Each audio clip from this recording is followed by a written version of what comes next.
અંકલેશ્વરના મુલ્લાવાડ વિસ્તારમાં આવેલા સહકાર સદન ખાતે મોટી સંખ્યામાં હોદ્દેદારો અને સભાસદ ઉપસ્થિત રહ્યા હતા. The Ankleshwar taluka cooperative purchase and cell union limited Ankleshwar દ્વારા વાર્ષિક સામાન્ય સભાનું ભવ્ય આયોજન અંકલેશ્વર મુલ્લાવાડ વિસ્તારમાં આવેલા સહકાર સદનમાં કરવામાં આવ્યું હતું.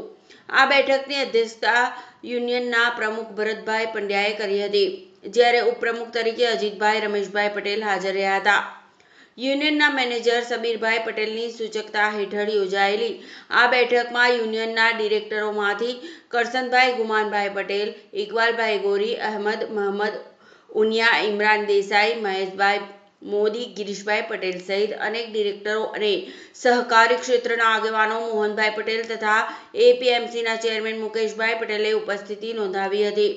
સભા દરમિયાન વિતેલા વર્ષ દરમિયાન સંગઠન દ્વારા કરવામાં આવેલા કાર્યો અને યોજનાઓની વિસ્તૃત સમીક્ષા કરવામાં આવી હતી. સાથે સાથે ભવિષ્યના વિકાસ માટે નવો દ્રષ્ટિકોણ અપનાવતા આ યોજનાત્મક ચર્ચા કરવામાં આવી હતી.